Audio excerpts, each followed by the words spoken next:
We're going to take a look at the Kinden Smart Boil Kettle.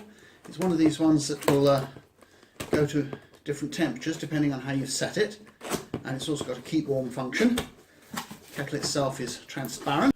So first of all, inside the box you find the instruction booklet and some nice little things welcoming you to their store and inviting you to buy other stuff and so on.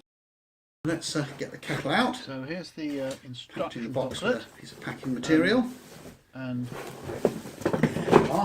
there's the kettle. And here is the base.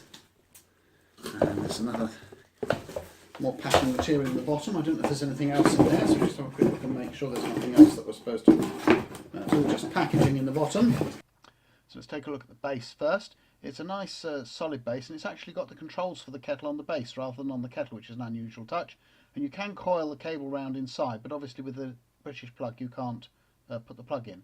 So they're the controls on the top, which enable you to set the temperature and keep warm and various other things.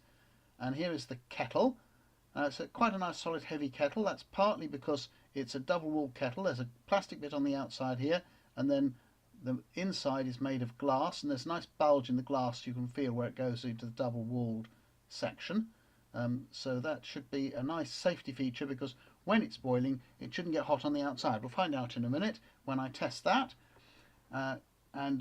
There's a little thing that sticks up in the bottom there. That's the temperature sensor, which enables it to boil or to heat water to various temperatures, so you don't have to boil it unless you want to. As far as I can see, the filter in the top can't be removed from cleaning, but of course because the lid opens fully up like that, you can easily brush it on both sides anyway. I like the fact there's no controls on the handle, because controls on the handle can be a bit of a hazard because of steam and so on. So I'm going to read the instructions, plug it in and have a go.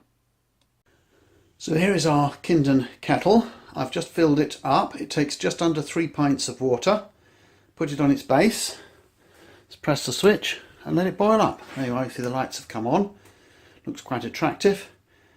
I'm going to let it boil and discard the first lot of water. The instructions don't say to do that, but that's normal with a new kettle, so I'm going to do it anyway.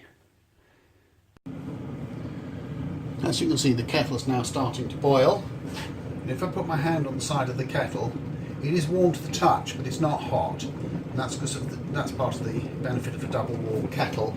It's a lot safer in use because the outside of the kettle stays cooler. Of course, the water inside is still dangerously hot.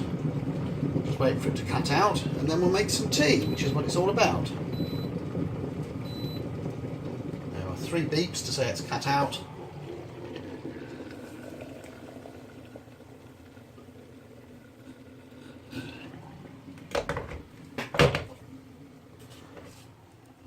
I filled it up with about 2 pints. This is only a 1 pint teapot, so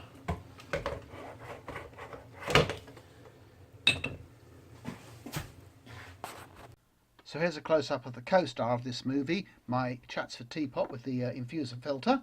And there's the bottom of the kettle. You can see there's a number of different contact rings. That's because the controls for the kettle are all on the base there, as you can see.